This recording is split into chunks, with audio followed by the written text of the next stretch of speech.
Ready to take on night 3? After my stellar performance, I think it's best to let me handle night 3. Overconfident, as always. Oh, don't start throwing jabs at me, Barack. You still have yet to play. I'll just take over this night for you guys. Fine by me. I've been itching to give Barack a piece of my mind. Aren't we supposed to be working together? Not with you slipping in dumb comments. Before you guys implode, I wanted to ask you guys about the third night. What is it, Joe? I've noticed Bonnie, Chica, and Foxy have been active in the past night, but how come Freddy isn't active? Freddy will definitely become more active this night, and he is extremely difficult to deal with. Speaking of Freddy, what does he exactly do? Unlike the other animatronics, Freddy is hard to spot on the cameras. To add on, he is the only animatronic that's not exactly predictable. This is mainly due to the fact that with Freddy there is some random chance when keeping him away. Meaning? Once he leaves the main stage, he will slowly make his way to our office. The only way to keep him out of the office is for Freddy to linger around the East Hall corner. The worst part of it all is the fact that he can slip into the office without us knowing. Oh, that's bad. Yes, if it wasn't obvious, Sleepy Joe, it is bad. What I don't understand is how can Freddy slip in without us knowing? As I said before, Freddy will usually linger around the East Hall corner. When our right door is open, he will take advantage of that opening and slip inside the office while we have our monitor up. Then we'll have a 50-50 chance of either being jump scared immediately or Freddy leaving the office back to the East Hall corner.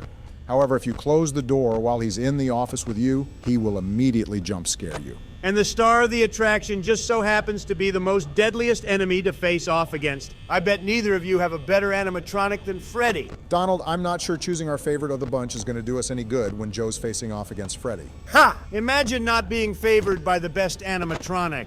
I'm sure Freddy's going to wreck Joe's night so I can play again. He might beat you too, Donald. Freddy could have jump scared you last time. You just got lucky. Don't speak too soon, Barack. You haven't played yet. Oh, screw off, Donald. Luckily, nothing unusual is happening for the third night. I just got to worry about the same animatronics for now. You just had to say it, Joe. Now Freddy is off the main stage and is slowly making his way here.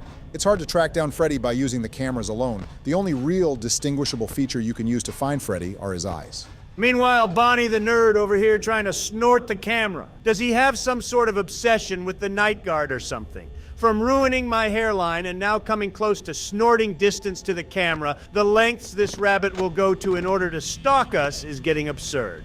I don't know where you're getting the impression that Bonnie is snorting. We would be seeing his nose by now, not his creepy eyes. Is it just me, or did his eyes actually look like human eyes when he was doing that?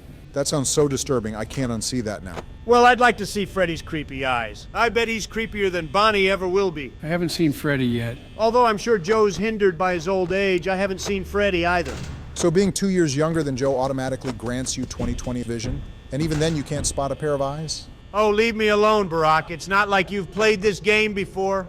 Except I have. All right then, where are Freddy's eyes? Show them.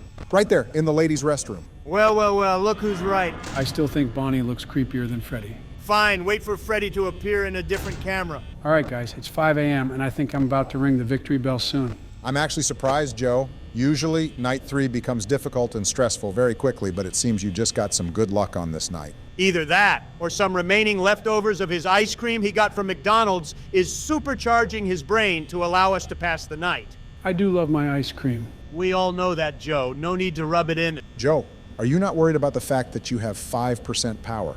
I know. It's just I'm close enough that I'm willing to relax before it turns to 6 a.m. I don't know what I should be worried about. Either the fact that you are actually confident on finishing the third night, or we might die within a few seconds just because of your negligence. It wouldn't hurt to trust Joe a bit more, Donald. I have seen Joe pull out epic wins out of thin air. Being overwhelmingly optimistic and hopeful can always bring down the greatest of men, including Joe, who's not the greatest of men. 0% power. Oh, come on, we're right there. Joe? Perhaps we ring the victory bell way too early, wouldn't you say, Sleepy Joe? Either Joe is actually sleeping or it's the suspense that's captivating him. It's probably past his bedtime since it's just past 8. We all know Joe needs at least 12 hours of sleep just to stay awake. And as per usual, Chica cooking some pizza while we have to lock eyes with Freddy in yet another staring contest. Oh, you've got to be kidding me. Never doubt me again. Anything to say, Donald? I literally don't have the words. We might as well roll into the fourth night. Well said.